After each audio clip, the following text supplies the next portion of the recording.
US and Ukrainian officials resume ceasefire negotiations in Saudi Arabia as a top US envoy voiced optimism for a breakthrough while repeating multiple Kremlin talking points. Now, these talks mark the latest test of Washington's approach to Kyiv.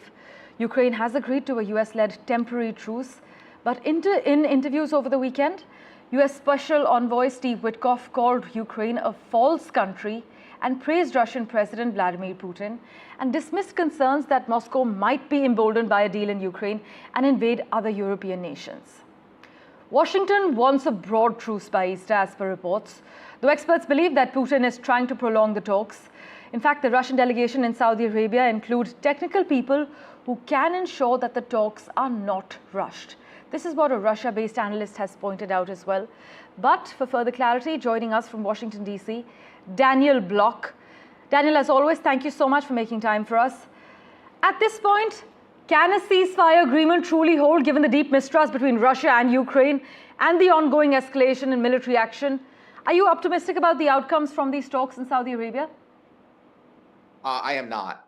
And to understand why, really, you don't even need to necessarily look at the Ukrainian side. You need to look at what the Russians are demanding, which are an end to outside support for Ukraine, limits on the size of the Ukrainian military, a promise that Ukraine won't join NATO. And I believe there's also been talk about giving the Russian Orthodox Church special rights within Ukrainian politics. Right. And you add that all together, and what you get, in effect, is Russia is demanding an end to Ukrainian sovereignty in various ways, meddling in its domestic politics, control over its foreign policy, and a general weakening such that even if they stop fighting right now, Russia would be able to keep rebuilding its military and then invade a weakened Ukraine later on.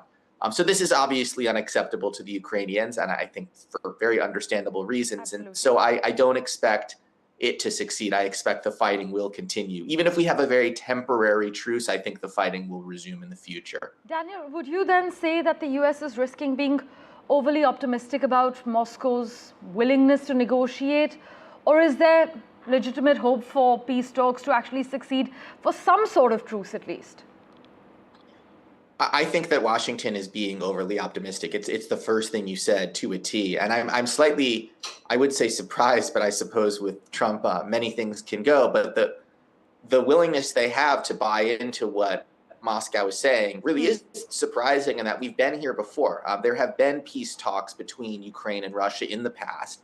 Before the 2022 invasion began, there were conversations that went on to try and strike ceasefire deals in the eastern part of Ukraine, where Russian proxy forces were fighting. And what we saw then was it was an opportunity for Russia to pause, help its proxies rearm, and then keep fighting. And so I see no reason, given what Russia is demanding now, given what they've done in the past, that that's not their template again. And you know, I think that they're being, as you said, overly optimistic.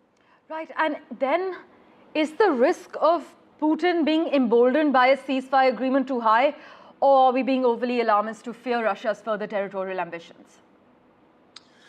It's a good question. And I don't think anyone really knows the answer for sure. You know, if this works, will Russia attack, say, one of the states in the Baltics? Will he attack Poland?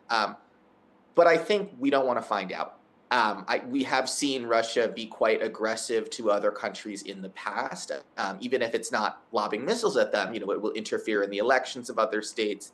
I think I remember a story about them kidnapping a police officer from Estonia. So this is a president who we know has dreams of resurrecting the Soviet Union. He's basically said as much, or at least dreams of resurrecting the Russian Empire from the 19th century. So I don't think you necessarily want to find out if he'll be emboldened or not and go further. But, you know, I suppose we may find out. Well, Daniel, as always, thanks so much for making time for us and joining us with your views. We will, of course, revert you for regular updates.